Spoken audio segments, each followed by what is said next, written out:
தற்போது கிடைத்திருக்கும் அண்மை செய்தியாக பார்த்து வருகிறோம். நிதியமைச்சர் மரிய வில்சனின் தொகுதியான சென்னை ஆர்கே நகரில் ரேஷன் அரிசி கடத்தப்பட்டிருப்பதற்கான சிசிடிவி காட்சிகள் வெளியாகி பரபரப்பை ஏற்படுத்தியிருக்கிறது. முறைகேட்டில் தொடர்புடையவர்கள் யார், ரேஷன் அரிசி வெளியேறியது எப்படி என போலீசார் தீவிரமாக விசாரித்து வருகின்றனர். ரேஷன் அரிசி சட்டவிரோதமாக கடத்தப்படுவதாக சிசிடிவி ஆதாரங்களுடன் சட்டக்கல்லூரி மாணவி புகார் அளித்திருக்கிறார். புகாரை தொடர்ந்து உணவுப் பொருள் வழங்கல் மற்றும் நுகர்வோர் பாதுகாப்பு அதிகாரிகள் ஆய்வு மேற்கொண்டு வருகின்றனர். புகாரை தொடர்ந்து நியாய விலைக்கடை மற்றும் அதனை சுற்றியுள்ள பகுதிகளில் அதிகாரிகள் தீவிரமாக சோதனையில் ஈடுபட்டு வருகின்றனர். சோதனையில் மாவு விற்பனை மற்றும் செய்யும் கடைகளில் மூட்டை மூட்டையாக பதுக்கி வைக்கப்பட்டிருந்த ரேஷன் அரிசி பறிமுதல் செய்யப்பட்டிருக்கிறது.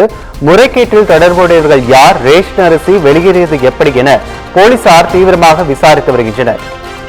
இதுகுறித்து கூடுதல் விவரங்களை வழங்குவதற்காக எமது செய்தியாளர் ஹரி இணைப்பில் இணைகிறார்.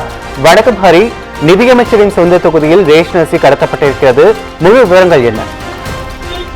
வணக்கம் ராஜேஷ். சென்னை ஆர்கே நகர் சட்டமன்ற தொகுதி அரசு வழங்கும் மானிய ரேஷன் அரிசி சட்டவிரோதமாக வெளிச்சத்திற்கு கட்டப்பட்டதாக சட்டக்கல்லூரி மாணவி ஒருவர் சிசிடிவி காட்சியுடன் புகார் அளித்தார். இந்த புகார் சமூக வலைதளங்களில் பரவிய நிலையில் பொதுமக்கள் மத்தியில் பெரும் பரபரப்பை ஏற்படுத்தியது. இந்த நிலையில் உணவுப் பொருள் வழங்கல் மற்றும் நுகர்வோர் பாதுகாப்புத்துறை அதிகாரிகள் இன்று சம்பந்தப்பட்ட நியாய விலைக்கடை மற்றும் அதனை சுற்றியுள்ள பகுதிகளில் அதிரடி ஆய்வு மேற்கொண்டனர்.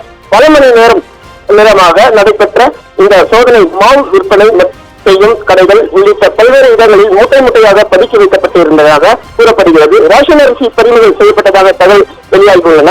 சோதனையின் போது சம்பந்தப்பட்ட நியாய விலைக்கடையின் PSO இயந்திர பரிவர்த்தனை பதிவுகள், தினசரி விற்பனை கணக்குகள், சரக்கு இருப்பு விவரங்கள், விநியோக ஆவணங்கள் மற்றும் தொடர்புடைய பதிவேடுகள் அனைத்தும் அதிகாரிகளால் ஆய்வு செய்யப்பட்டன. ரேஷன் அரிசி முறைகேடு வெளியேறியதால் அதில் யார் தொடர்புடையவர்கள், எவ்வளவு அளவு அரிசி சட்டவிரோதமாக கடத்தப்பட்டது என்பது குறித்து அதிகாரிகள் தீவிர விசாரணை நடத்தி வருகின்றனர். குறிப்பாக தமிழக நிதியமைச்சர் சட்டமன்ற தொகுதியிலே இந்த முறைகேடு தொடர்பான புகார் எழுந்து அதனைத் தொடர்ந்து அதிகாரிகள் நேரடியாக களமிறங்கிய சோதனை நடத்தியிருப்பது அரசியல் வட்டாரங்களிலும் பரபரப்பை ஏற்படுத்தியுள்ளது. இந்த விவகாரம் தொடர்பாக அதிகாரிகள் விரிவான அறிக்கையையும் தயாரித்து அரசிடம் சமர்ப்பிக்க உள்ளதாகவும் கூறப்படுகிறது.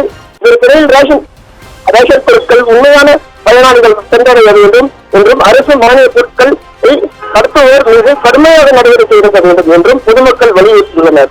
இந்த விசாரணையில் யார் மீது நடவடிக்கை எடுக்கப்படுகிறது, மேலும் எத்தனை பேர் இந்த முறைகேடுகளில் சிக்கப்போகிறால், பறிமுதல் செய்யப்பட்ட ரேஷன் அரிசியின் உண்மையான அளவு என்ன என்பது குறித்து அதிகபூர்வமான தகவல் வெளியாகும் என எதிர்பார்க்கப்படுகிறது. ராஜேஷ்,